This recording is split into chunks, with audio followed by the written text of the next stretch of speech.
ஹாய்ங்க, welcome back to my channel. இன்றைக்கி வந்து பார்த்திங்கன்னா எல்லாத்துக்கும் டவுட்டாக இருக்க இந்த ஒன் கட் பேங்கிளில் எப்படி வந்து த்ரெட் ட்ரா பண்ணுறதுன்னு தான் பார்க்க போகிறோங்க.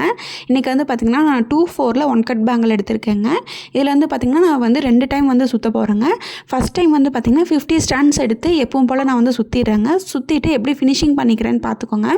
ஃபினிஷிங் வந்து மேலே லைட்டாக கொஞ்சம் அதாவது கால்வாசி மட்டும் இருக்கிற மாதிரி வந்து ஒட்டிடுறேங்க. அதுக்கப்புறம் பார்த்திங்கன்னா மறுபடியும் ஒரு 50 ஸ்டாண்ட்ஸ் வந்து எடுத்துகிட்டு அந்த கால்வாசி ஒட்டியிருக்கு இல்லைங்களா, அதுலேருந்து அது மேலேயே ஃபுல்லாக வந்து க்ளூ அப்ளை பண்ணிவிட்டு நம்ம எப்பவும் போல் வந்து இதில் ஒட்டிட்டு கொஞ்சம் நேரம் காய விட்டுடலாங்க. காஞ்சதுக்கப்புறம் நம்ம எப்பவும் போல் வந்து இந்த த்ரெட்டை வந்து ரேப் பண்ணிடலாங்க.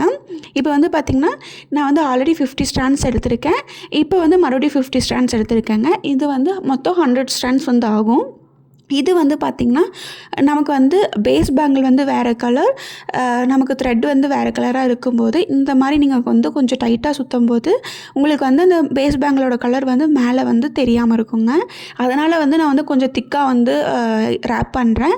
இல்லைனா வந்து உங்களுக்கு ஒரு 90 ஸ்டாண்ட்ஸே கரெக்டாக இருக்கும். அதாவது நீங்கள் 50 ஸ்டாண்ட்ஸ் எடுத்துகிட்டு பேலன்ஸ் வரதை நீங்கள் வந்து வேறு ஏதாச்சும் யூஸ் பண்ணிக்கலாங்க. இப்போ வந்து பார்த்திங்கன்னா நான் எப்பவும் போல் அதாவது நம்ம எப்படி ரேப் பண்ணுவோம் அதே மாதிரி வந்து கொஞ்சம் டைட்டாகவும் கொஞ்சம் அதாவது ஸ்ப்ளிட் பண்ணாமல் கொஞ்சம் வந்து மொந்தமாக இருக்க மாதிரி வந்து நான் இது பண்ணிக்கிறேன். ஏன்னு பார்த்தீங்கன்னா எனக்கு வந்து பேஸ் பேங்கிள் வந்து வேறு கலரில் இருக்குது இல்லைங்களா, அதனால் வந்து இந்த மாதிரி வந்து நான் ரேப் பண்ணிக்கிறேங்க. இதே மாதிரி வந்து நம்ம வந்து ஃபுல் பேங்கிளுக்கும் பண்ணிக்கலாம். பண்ணிவிட்டு எண்டிங் வந்து நான் எப்படி பண்ணுறேன்னு சொல்லி உங்களுக்கு காட்டுறேன். ஸோ வீடியோ வந்து ஸ்கிப் பண்ணாமல் ஃபுல்லாக பாருங்கள். அப்போ தான் வந்து உங்களுக்கு வந்து எல்லாமே புரியும். இப்போ வந்து பார்த்திங்கன்னா ஃபுல் பேங்கிளுக்கு வந்து த்ரெட் வந்து ரேப் பண்ணியாச்சுங்க.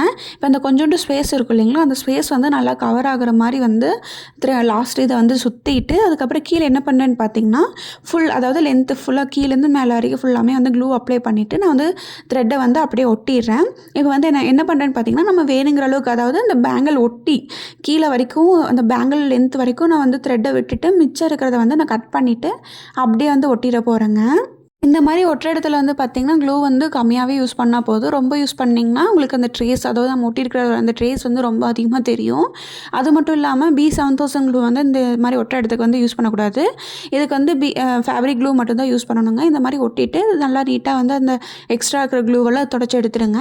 அதே மாதிரி நான் இப்போ வந்து பார்த்திங்கன்னா 2 பேங்கிளுக்குமே வந்து சுற்றி எடுத்துக்கிறேன். உங்களுக்கு சுற்றி எடுத்ததுக்கப்புறம் பார்த்திங்கனாலே தெரியும் பேஸ் பேங்கிளோட ட்ரேஸ் எல்லாம் எதுவுமே தெரியாமல் நீட்டாக வந்து நம்ம ரேப் பண்ணியிருக்கோம். இது இன்றைக்கி வந்து பார்த்திங்கன்னா நான் 2/4க்கு வந்து 50 ஸ்டாண்ட்ஸாக 2 டைம் எடுத்திருக்கேன். ஸோ அதே மாதிரி நீங்கள் எடுக்கிற பேங்கிளுக்கு தகுந்த மாதிரி நீங்கள் உங்கள் ரேப்பிங் ஸ்டைலுக்கு தகுந்த மாதிரி நீங்கள் எடுத்து ட்ரை பண்ணி பாருங்கள். நெக்ஸ்ட் வீடியோவில் இந்த பேங்கிள் யூஸ் பண்ணி ஒரு எலகண்ட்டான டிசைன் வந்து பண்ணலாங்க. இந்த மாதிரி நிறைய வீடியோஸ்க்கு வந்து நம்ம சேனலை சப்ஸ்கிரைப் பண்ணிக்கோங்க. வீடியோக்கு லைக் பண்ணிடுங்க. பாய்.